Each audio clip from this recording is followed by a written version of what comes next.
చాలు.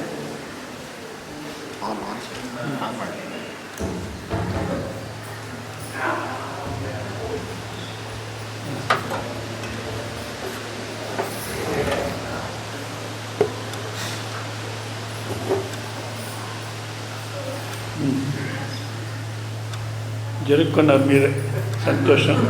అమ్మా మీరు కూడా ముందుకు రండి, జరుపుకోండి.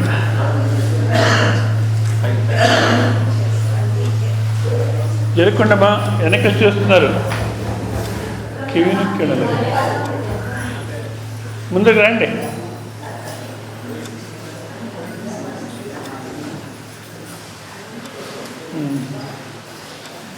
చూడండి ఇప్పుడు ఎంత స్థలం ఉంది, వచ్చిన వాళ్ళు కూర్చోవచ్చు.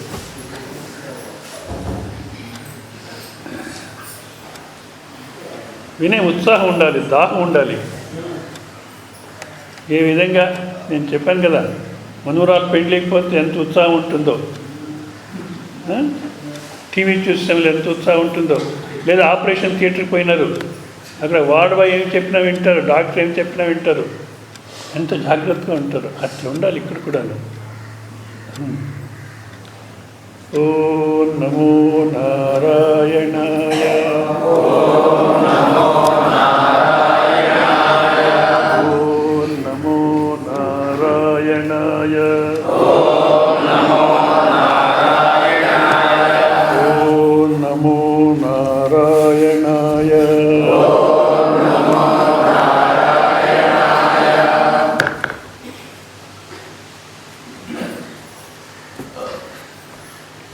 వేదాలు అనేది ప్రమాణం.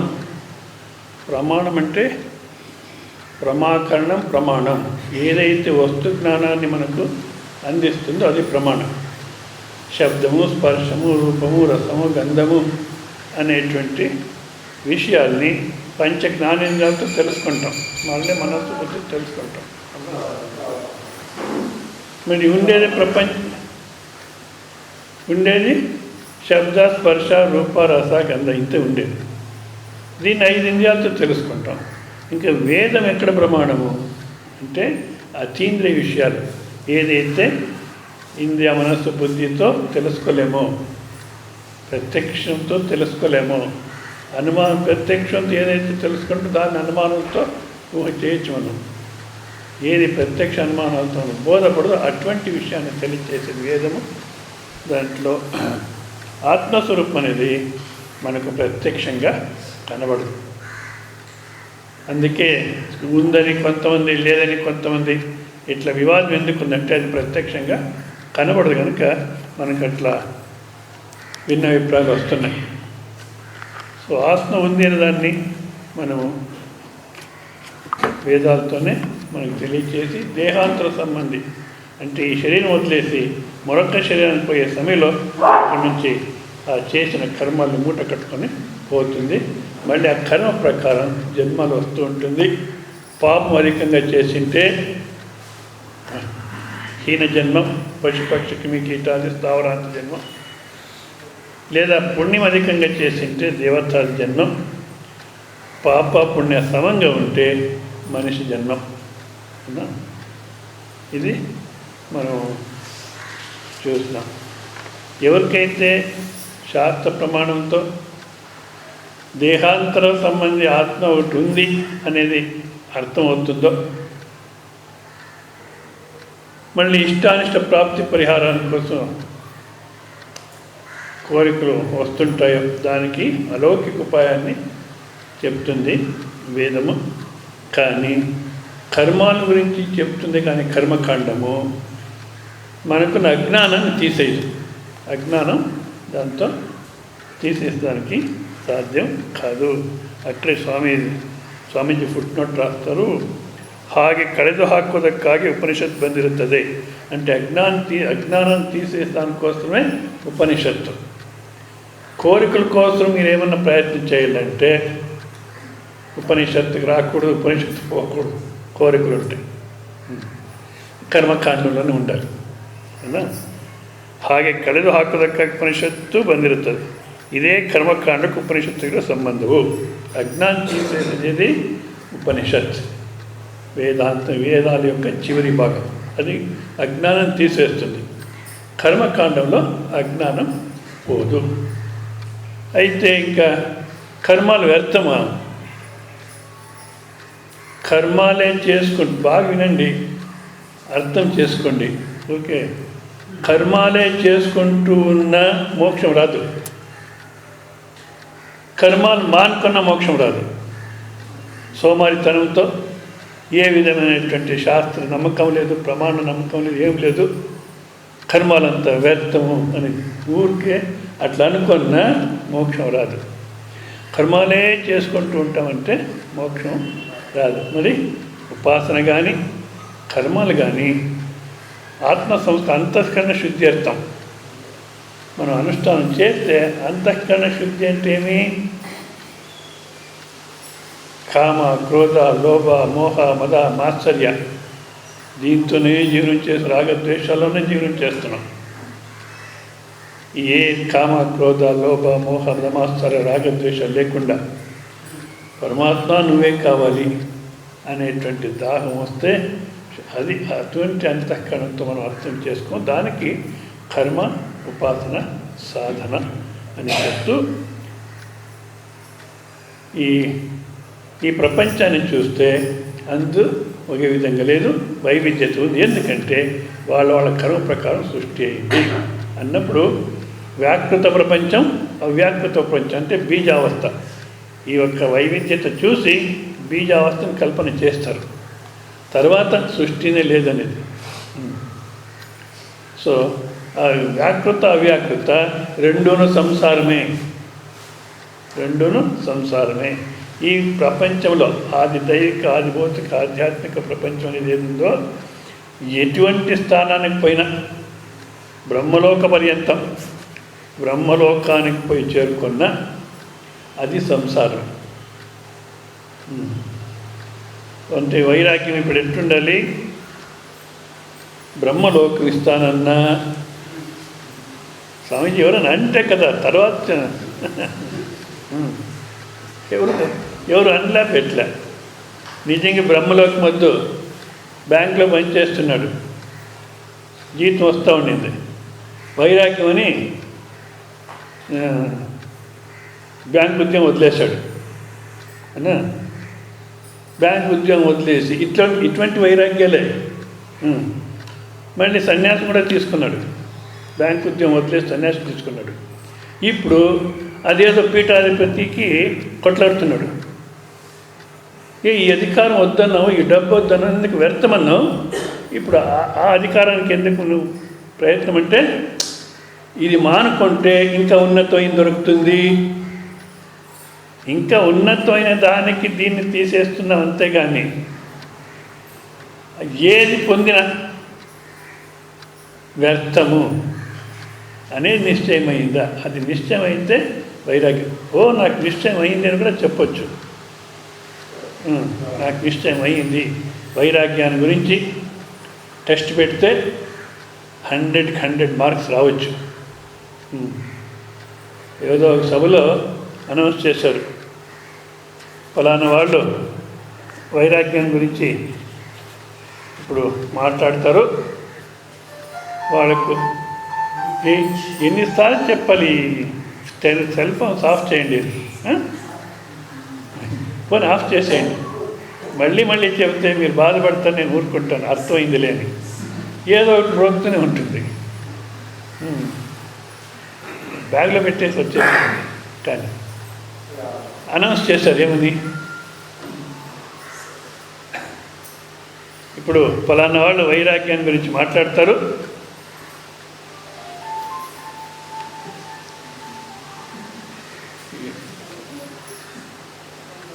వచ్చే నెల 15వ తారీఖు వాళ్ళ పెళ్ళి నిశ్చయమైంది.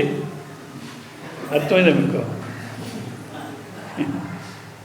ఏమో తెలీదు, అది ఎందుకు చెప్పాలి? పోనీ 15వ తేదీ నిశ్చయమైంది పెళ్ళి. వైరాగ్యాన్ని గురించి మాట్లాడుతుంటే అయిపోయింది కదా. మనదంతా వైరాగ్యం మాటల్లోనే, నిజంగా వైరాగ్యం లేదు. వైరాగ్యం అంటే ఏదైనా ఒక వస్తువుని చూసినప్పుడు మనలో మనస్వికారం రాకూడదు, కోరిక రాకూడదు. ఎందుకు? వ్యర్థము.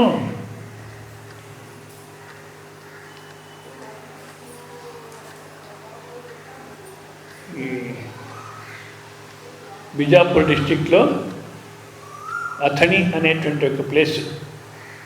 అక్కడ శివయోగి మహారాజ్ అని ఒక మహాత్మ ఉండేవారట. ఆయన వైరాగ్యమూర్తి, నిజంగా వైరాగ్యమూర్తినే. అంతటి వైరాగ్యం కూడా మనకంత లేదు. వైరాగ్యమూర్తి అంటే ఉదయం బ్రాహ్మీ ముహూర్తం లేచి నదిలో స్నానం చేసుకొని, ఏమో కదట ఫ్యాన్ ఆఫ్ చేయాలి, వెళ్ళి స్విచ్ ముదికి ఫ్యాన్ బ్యాడ్ అంతే గలట్టే ముడతాడు. ఆ ఫ్యాన్ ఆఫ్ చేసేయండి, మళ్ళీ అక్కడ జెట్ కూడా ఆఫ్ చేసేయండి. ఇక్కడ ఫస్ట్ అక్కడ జెట్ ఆన్లో ఉంది, ఆఫ్ చేసి.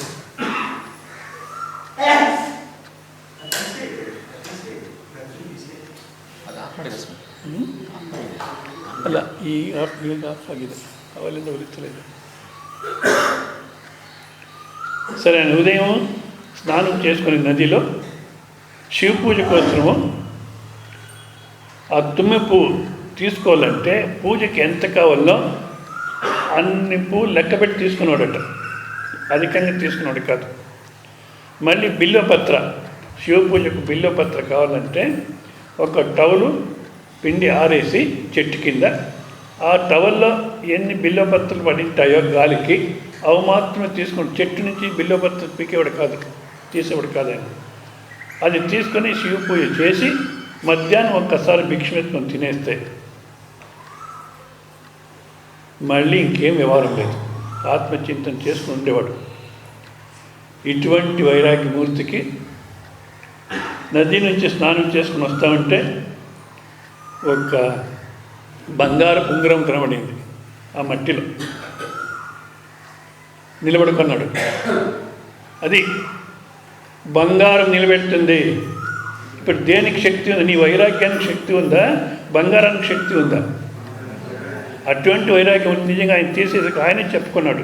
వైరాగ్యం అంటే ఎంత కష్టమో అనే దానికి చెప్పుకున్నాడు ఆయన. నిలబెట్టింది. సరే, నాకెందుకు ఇది, ఏం చేయను అనేసి ముందుకు పోయినాడు. అంత దూరం పోతే మళ్ళీ లోపల వివేకం అంటుంది, నీకు కాకపోయినా ఎవరికన్నా తీసిస్తే అనుకూలమవుతుంది కదా అంటే మళ్ళీ తిరిగి వచ్చినాడు. అక్కడికి వస్తే మళ్ళీ వివేకం అంటుంది, ఎవరు ప్రారంభం ఉందో వాళ్లకు దొరుకుతుంది, మధ్యలో నువ్వెందుకు దీన్ని నిమిత్తమవుతావు అని లోపల అట్లా అంటుంది. సరే అని తిరిగిపోయినాడు. మళ్ళీ అంత దూరం పోతే చూడుకోకుండా ఎవరైనా కాళ్ళు పెట్టేస్తే పోతుంది కదా, వేస్ట్ అయిపోతుంది, తీసిచ్చేదే మంచిది అని మళ్ళీ వచ్చినాడు. ఇట్లా 3 సార్లు 4 సార్లు ఎప్పుడైతే తిరిగినాడు అంటే ఏం చెప్తున్నాను, లోపల బంగారం వాడుకోకపోయినా బంగారం అంటే లోపల విలువ ఉంది, అదే ఆనందం వేస్తుంది, అదే జీవితం అనేది ఉంది. అందుకోసం బంగారం ఎంబడి పరిగెత్తున్నావు నువ్వు. 3 సార్లు 4 సార్లు ఎప్పుడైతే తిన్నా అక్కడ ఒక గొర్రెలకు కాపడి ఉన్నాడట. గొర్రెలకు కాపడి తెలుస్తుంది కదా, వాడు వచ్చినాడు. స్వామీజీ ఏమో తిరుగుతున్నాడు, ఏమన్నా సేవ చేయాలేమో అని వచ్చినారు. స్వామీజీ ఏం కావాలి, వెనక ముందుకు తిరుగుతున్నారు, ఏం కావాలి చెప్పండి, నేను సేవ చేస్తానంటే స్వామీజీ అనుకున్నారు. చూడండి, స్వామీజీకి బంగారము కావాలని లేదు, కావాలని లేకపోయినా దాంట్లో విలువ ఉంది, రుచి ఉంది, అది పట్టి ఆడిస్తూ ఉంది. అవునా? స్వామీజీ అనుకున్నారు, నాకు సమస్య పరిహారమైంది, వీడెవడో వచ్చినాడు, వీనికి తీసుకోమని చెప్పేస్తే ఇంకా వెనక ముందుకు తిరిగేది ఉండదు అంటే బంగారం వాళ్ళకి అవసరం లేకపోయినా దాంట్లో విలువ పోలే, రుచి పోలే. సరే, గొర్రెలకు కాపరికి చెప్పినాడు, అయ్యా ఇక్కడ బంగారు ఉంగరం తీసుకో అని. వాడు యోచన చేశాడు, అయ్యో స్వామి, నీలాంటి వైరాగ్యమూర్తి ఇన్నిసార్లు తిప్పిందంటే నన్నేం చేస్తుందో ఇది, వద్దు, దీని సంగతి వద్దు. అది మనకు వస్తూ ఉందా? ఆ గొర్రెల కాపరికి ఉంది వైరాగ్యం, మనకు వస్తూ ఉందా? మనకి వెనక ముందు తిరిగి మనం వెంటనే తీసి లోపల పెట్టుకునేసి మళ్ళీ వైరాగ్యం గురించి మాట్లాడతాం. దేంట్లో అయినా మనస్సు వికారం రాకూడదు, కావాలి అనేటువంటి కోరిక రాకూడదు, మనస్సు వికారం చెందకూడదు. సన్యాస జీవితంలో ఉంటే ధ్యానం, శౌచం, భిక్ష, ఏకాంతశీలత, ఈ 4 ఉండాలి. ఇప్పుడేమో సన్యాసాన్ని రవిశంకర్ ఇది సీక్రెట్ ఏం కాదు. రవిశంకర్ అంటే తెలుసు కదా మీకు, లవ్ అని డ్యాన్స్ చేసుకొని ఎంతో ఆర్ట్ ఆఫ్ లివింగ్ అంటారు. ఆయన వ్యాఖ్యానం చేశాడు బోధి వృక్షాలు. ఇప్పుడు కాలంలో సన్యాసం అనేది వ్యాఖ్యానం మార్చుకోవాలి అని. నువ్వు మార్చుకోవచ్చు నీ ప్రకారం, కానీ ఆ ప్రారంభ కర్మ ఏది ఉందో ఆ కర్మ వదలదు. నువ్వు మార్చుకున్నా ఇప్పుడు ఏ కర్మ చేస్తున్నావో అది నిన్న తప్పకుండా పట్టుకుంటుంది. కనుక వ్యాఖ్యానం మార్చుకోవచ్చు కాదు, మనకు దేంట్లో అయినా వికారం రాకూడదంటే సన్యాస జీవితంలో ధ్యానం, శౌచం, భిక్ష, ఏకాంతశీలత, ఈ 4 ఉండాలి. పంచమం న విద్యతే, 5వది ఉండకూడదు వ్యవహారం. గృహస్థ జీవితంలో అయితే ఏముందో ఇప్పుడు జీవన పరిస్థితి, పరమాత్మ చాలు, ఏముందో అది చాలు.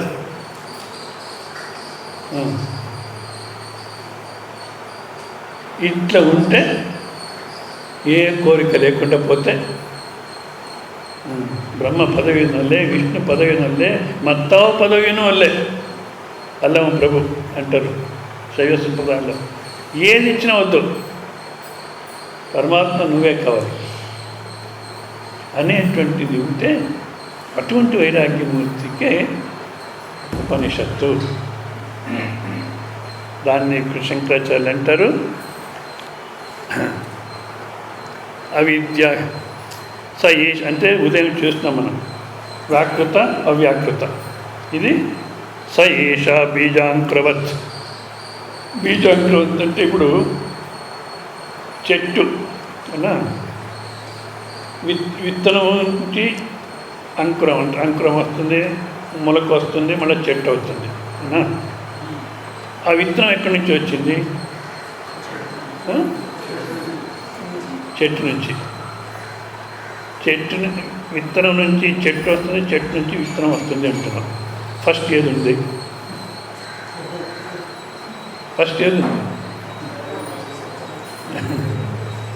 ఏదోగా LKG students, LKG first class second class ఈ స్టూడెంట్స్కు ఒక క్లాస్ తీసుకోమన్నారు నన్ను. నేను దేవుడు ఉన్నాడు, సరస్వతి మంత్రం చేయండి అని చెప్పాలి. ఈ పెద్దోడికి చెప్తేనే ఏం చేయరు, ఒప్పుకోరు. ఏదో ఆ ముగ్ధ పిల్లలైతే చేస్తారేమో అని సరే సరస్వతి మంత్రం చెప్పేదానికి ముందు ఏదో శక్తి ఉంది, దైవం ఉంది అన్నకి నేనేం చేస్తాను, కోడి చూసినారా అన్నాను. నోడిదివి అన్నారు. కోడి గుడ్డు చూసినారా? చూస్తున్నాను. కోడి ఎక్కడి నుంచి వస్తుంది అంటే ఆ పిల్లలు బాగా చెప్పారు, కోడి గుడ్డు నుంచి వస్తుంది అని. కోడి గుడ్డు ఎక్కడి నుంచి వస్తుంది? కోడి నుంచి వస్తుంది. ఫస్ట్ ఏది ఉంది? అయ్యయ్యో అంటారు వాళ్ళు. ఫస్ట్ ఏది ఉంది? అనాది. సో ఈ బీజాంకురం ఏ విధంగా వస్తుందో అదేవిధంగా ఈ ప్రపంచం అవిద్యాకృత సంసార అనాది నుంచి వస్తుంది. అవిద్య ఎప్పుడు ప్రారంభమైంది? ఎందుకు? అవిద్యతోనే కాలం కనబడుతుంది. మళ్ళీ అవిద్య ఎప్పుడు ప్రారంభమైంది? సో ఈ ప్రపంచం ఎప్పుడు ప్రారంభమైంది అంటే ఎప్పుడో అనాది. ఎప్పుడు అంత్యం అవుతుంది? అనంత అంటారు. కానీ తత్వం తెలుసుకునేంతవరకు ఉంటుంది, తర్వాత అది మిథ్యా అని తేలుతుందని. అనాది అంటే అవిద్యాకృత సంసార ఆత్మని క్రియాకారక ఫల అధ్యారోపలక్షణ అనాది అనంత అనర్థ ఇత్యేతస్మాత్. ఇది అనాది అనంత సంసారము అనర్థము. ఇది బాగా నిశ్చయం కావాలి. ఇంతకుముందు చెప్తున్నారు కదా, అనుకూలమైన జీవితానికి మనం ఏమైనా చేసుకోవచ్చు, కానీ అనుకూలమైన జీవితమే ఆనంద జీవనం కాదు. అది ఇప్పటి కాలంలో అయితే బాగా అర్థమవుతుంది. రాజమహారాజులకి అనుకూలం లేదో అటువంటి అనుకూలం అనుకుంది. వాళ్ళ గుర్రాల పైన తిరిగేవాళ్ళు రాజమహారాజులు. మనం అట్లేం లేదు, కంటాసా కారు, అవునా, హెలికాప్టర్, ప్లెయిన్. రాజమహారాజులు ఏదైనా ఒక వార్త పంపించాలంటే ఫస్ట్ పావురంతా పంపించేవాళ్ళట, తర్వాత ఎవరో మనిషిని పంపించేవాళ్ళు. ఇప్పుడు మనం ఎవరికైనా వార్త చెప్పాలంటే ఎప్పుడు ఎప్పుడు ఆ సెల్ ఫోన్ ఆన్లోనే ఉంటుంది. ఎంత అనుకూలం ఉంది మనకు. ఒక చెత్త ఊడ్చేవాడు స్కూటర్లో వస్తాడు, అమెరికాలో అయితే కార్లోనే వస్తాడట వాడు. పని మనిషి ఒక గంటకు అదే $10 ఏదో ఇవ్వాలట. పని మనిషిని రమ్మంటే దొరికేది కష్టం, ఒకడు వస్తే కారులో వస్తారట. అంటే పని మనిషికి ఉన్నటువంటి అనుకూలం రాజమహారాజులకు ఉండేది కాదు, మనకు అనుకూలం ఉంది. కానీ రాజమహారాజు ఎంత ఆనందంగా ఉన్నారో దానికి అధికంగా ఆనందంగా ఉన్నాం మనం, దానికి ఎక్కువ ఏడుస్తున్నాం. మీరు కావాలంటే చూడండి, ప్లెయిన్ పైన పోయింది, మళ్ళీ ఎక్కడ పోయిందో తెలీదు. ఇది ఏ మహారాజు ఇట్లా బాధపడలే. పిల్లలు స్కూల్కి పోయినారు, మళ్ళీ తిరిగిరాని లోకానికి పోయినారు. పేపర్ వాళ్ళు రాస్తారు. ఏం అనుకూలంగా, ఎంత అనుకూలం చేసుకుంటే అంత సమస్యలు ఉంటాయి. విశాఖపట్నంలో ఎండలు ఎక్కువ. సామాన్యంగా కర్ణాటకలో అయితే ఈ ఎండాకాలము, వర్షాకాలము, చలికాలం 3 సీజన్లు ఉంటాయి. ఆ హిందూపూర్ దాటి ఇట్లా వస్తే వర్షాకాలం అవంతేం లేదు. మరి ఎండాకాలం ఎండలు, విపరీతమైన ఎండలు. మళ్ళా గుంటూరు, నర్సరావుపేట, గుంటూరు దాటేసిపోతే ఎండలు విపరీతమైన ఎండలు కాదు, విపరీతమైన ఎండలు, ఘోరమైన ఎండలు అంటారు. ఎప్పుడు వేడి. అందుకేం చేస్తారు, అందరూ ఒక ఏసీ రూమ్ చేసుకుంటారు వాళ్ళ ఇంట్లో. ప్రతి ఒక్కరి ఇంట్లోనూ ఒక ఏసీ రూమ్ ఉంటుంది. స్టీల్ ప్లాంట్ కాలనీలో ఉంటాను నేను. ఆ స్టీల్ ప్లాంట్ కాలనీలో ఎలక్ట్రిసిటీ, వాటర్ 24 hours ఉంటుంది. కరెంటు పోయేది అదంతా ఉండదు అక్కడ. సో ఒక ఏసీ రూమ్ పెట్టుకొని ఉంటారు. సరే, ఎవరో భిక్షకు పిలిచినారు మార్నింగ్ టిఫిన్కు. ఆ హాల్లో కూర్చున్నాము. స్వామీజీ ఇక్కడ వద్దు, వేడిగా ఉంటుంది, ఏసీకి పోదాం పదండి అన్నారు. సరే అని పోదాం. అక్కడ టిఫిన్ పెట్టినారు. టిఫిన్ తీసుకుంటూ మాట్లాడుతున్నాను నేను. అంటే ఆయనకు ఇంకా చిన్న వయస్సు, షుగర్ ఉండింది. నిజంగా షుగర్ ఉంటే చాలా జాగ్రత్తగా ఉండండి. Sugar, BP, calcium deficiency, sodium deficiency ఇప్పుడు కాలంలో చాలా బాధ పెడతాయి. ఆయనకు షుగర్ ఉంది, ఇంకా 45 సంవత్సరాలమేమో, జాగ్రత్తగా లేదు, కందులు పోయినాయి. ఇప్పుడు ఉద్యోగానికి పోతే ఉద్యోగం చేయలేడు. ఉద్యోగం వదిలేస్తామంటే జీవనం జరగదు. ఏం చేయాలి ఇప్పుడు? ఆ సమస్య గురించి మాట్లాడుతున్నారు. ఏసీ రూమ్లో కూర్చున్నాం. నిజంగా వాళ్ళకి ఏమన్నా ఏసీ ఎఫెక్ట్ అయ్యిందంటే లేదు, చెమట పడతా ఉంది బాబు. ఎందుకు చెప్పండి? సమస్య. నాకేమన్నా కొంచెం ఏసీ ఎఫెక్ట్ అయ్యిందేమో, ఇక లోపలేం సమస్య లేదు, పెట్టింది తినేదే అంతే. అంటే అనుకూలమైన జీవితము ఆనంద జీవనం కాదు. అనుకూలమైన జీవితం ఆనంద జీవితం కాదు. ఎవరొక మహాత్మని అడిగినారట, అయ్యా ఆనందానికి ఏం చేయాలి? ఏమొద్దు ఈ జగత్తులకో, ఎవరు ఆనందంగా ఉన్నానని చెప్తారో వాళ్ళు ఒక షర్ట్ వేసుకునేసేను, ఆనందంగా ఉంటాం. సరే, వీడు పోయినాడు, ఈ ఊళ్ళో ఎవరు పెద్ద సావుకారి, వాడిని షర్ట్ వేసుకుంటే ఆనందంగా, ఎందుకు వాడు ఆనందంగా ఉన్నాడు సావుకారి, నేను వేసుకుంటే సరిపోతుంది. ఆ పెద్ద సావుకారి దగ్గర పోయి, అయ్యా నువ్వు ఆనందంగా ఉంటే ఒక షర్ట్ అంటే వాడంటాడు, షర్ట్ కావాలంటే తీసుకో, ఆనందంగా ఉంటే అంటున్నావే అది తీసి, నాకెక్కడ ఆనందము? సేల్స్ ట్యాక్స్, ఇన్కమ్ ట్యాక్స్, కొడుకులు వేరే పంచిపెట్టు ఉంటారు, పంచిపెట్టి ఏడ పాటు చేస్తారు. నాకు ఇన్ని సమస్యలు ఉంటే ఏడ ఆనందం? అయితే నీ షర్ట్ వద్దన్నాడు. అధికారంలో ఉన్నవాళ్ళు వాళ్ళ దగ్గర షర్ట్ ఉంటుంది అని, అధికారం ఉన్న వాళ్ళ దగ్గర ఆనందమైన షర్ట్ ఉంటే ఇవ్వమంటే ఏదో మన్మోహన్ సింగ్, అయ్యా 10 షర్ట్స్ కావాలంటే ఇస్తాను, ఆనందం ఉందా? అయ్యయ్యో ఇది వదిలేస్తే చాలనుకున్నాడు పాపం. వాడు పోయిన దానికి ఏం బాధపడలే. ఎందుకు? ఏం ఆనందం లేదు దీంట్లో, ఎందుకు అనవసరం. అధికారంలో లేదు. ఫిల్మ్ యాక్టర్స్ దగ్గర పోయినారు, అయ్యా మమ్మల్ని స్క్రీన్ పైన చూస్తావు, నువ్వు మా నిజమైన జీవితం చూడు, చాలా ఘోరం, ఆనందం అనేది లేదు. కానీ ఇట్లా 30 సంవత్సరాలు తిరిగినాడట. ఎవరు ఆనందంగా ఉన్నామని చెప్పినోళ్ళు చెప్పొచ్చు, మనం బాగున్నామని, లోపల ఎట్లున్నాము అది ముఖ్యం. ఒక్కరు కూడా కనపడలే ఆనందంగా ఉన్నామని చెప్పేవాళ్ళు. ఏమి ఇట్లా అయిపోయింది నా పరిస్థితి, ఎవరు ఒక్కరు కూడా దొరకరే అంటే ఎవరు అన్నారు, అక్కడ మహాత్మా ఉన్నాడు, పోయి నువ్వు మాట్లాడు. అక్కడ పోతే ఆనందంగా ఉన్నావా స్వామి అంటే, ఆనందంగా ఉన్నావా అంటే, ఆనందంగా ఉన్నానప్పా అంటాడు. మన స్వామి దయానంద సరస్వతి ఆయన ఏ ప్రక్రియ చెప్పినా సరే, ఆయన ఎవరైనా అడిగి హౌ ఆర్ యూ స్వామీజీ అంటే వండర్ఫుల్ అనేవాడు. ఇంకేం చెప్పుకున్నాడు కాదు, అది ఉంది ఇది ఉంది, వండర్ఫుల్. మన ನಿದ್ದೆ ಮಾಡಬೇಡಿ, ಯಾವುದೋ ಕತೆ ಹೇಳ್ತಾ ಇದ್ದೀನಿ, ಯಾವುದೋ ಕತೆ ಹೇಳ್ತಾ ಇದ್ದೀನಿ ಕೇಳಿ, ವೇದಾಂತ ಹೋಗಿಲ್ಲ ಇನ್ನು, ನಿದ್ದೆ ಮಾಡಬೇಡಿ. వండర్ఫుల్ అనేవాడు. ఎవరో ఒకరు అడిగినారు, ఎప్పుడు అడిగినా వండర్ఫుల్ అంటారు, ఇంకేం చెప్పరు మీరు అని.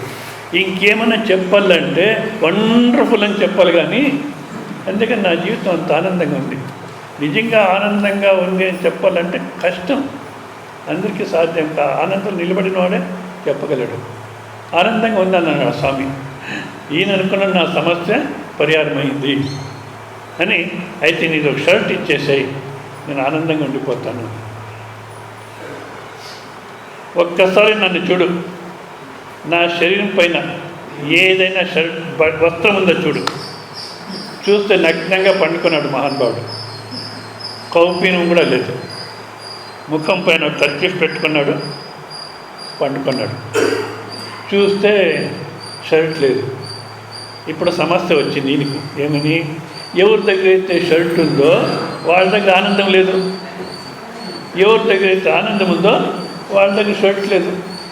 అంటే ఎవరికైతే అన్ని అనుకూలాలు ఉన్నాయో వాళ్ళ దగ్గర ఆనందం లేదు, ఎవరి దగ్గర అయితే ఆనందం ఉందో వాళ్ళ దగ్గర షర్ట్ లేదు.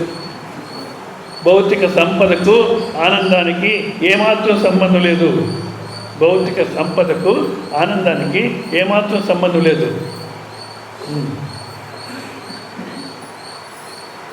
ఇది మనకు బాగా నిశ్చయమై మళ్ళీ కోరికలు రాకూడదు, అది వైరాగ్యం. గృహస్థ జీవితంలో ఉంటే నేను చెప్పాను కదా, ఏదుందో అది చాలు. మళ్ళీ స్వామీజీని అడిగినాడు, ఎవరో చెప్పినారు ఇట్లా ఆనందంగా ఉన్నవాళ్ళు షర్ట్ వేసుకొని ఇట్లా అయింది పరిస్థితి అంటే, అప్పుడు కర్చీఫ్ తీసినాడు. తీస్తే అరే నువ్వే కదా నాకు చెప్పింది ఆనందమైన వాళ్ళు షర్ట్ వేసుకొని, నువ్వే కదా. అవును నేనే చెప్పింది. మరి ఆ రోజే నేను ఆనందంగా ఉన్నాను ఎందుకు చెప్పలే నువ్వు? అయ్యా నీకు ఇంక చాలా కోరికలు ఉన్నాయి, డబ్బులుంటే ఆనందము, అధికారం ఉంటే ఆనందము, అది ఉంటే ఆనందము, ఇది ఉంటే ఆనందం అని నీ మనస్సు ఉండింది, నేను చెప్పినా నువ్వు వినేవాడు కాదు. నిజంగా వినరు, వినబడదు. వాళ్ళు ఎవరు అన్నారు వినరు కాదు, వినబడదు ఈ మాటలు. అందుకోసం నేను చెప్పలేదు. ఈరోజు అన్ని చోట్ల తిరుక్కొని వచ్చినావు, ఎక్కడ ఆనందం లేదు అనేది నీకు కొంచెం నిశ్చయం అయింది గనక నేను ఇట్లా చెప్తున్నాను. అంటే అనుకూలమైన జీవితం వేరు, ఆనంద జీవితం వేరు. అనుకూలంగా ఉన్నవాడు ఆనందంగా ఉండగలడు ఎప్పుడంటే తన స్వరూపాన్ని తెలుసుకొని ఉంటే. అనుకూలం లేనివాడు ఆనందంగా ఉండగలడు ఎప్పుడు? తన స్వరూపం తెలుసుకొని ఉంటే. కనుక ఫస్ట్ క్వాలిఫికేషను ఏముందో దాంట్లో జీవనించేది నేర్చుకోవాలి. అది కావాలి, ఇది కావాలి, అదైతే బాగుంటుంది, ఇదైతే బాగుంటుంది.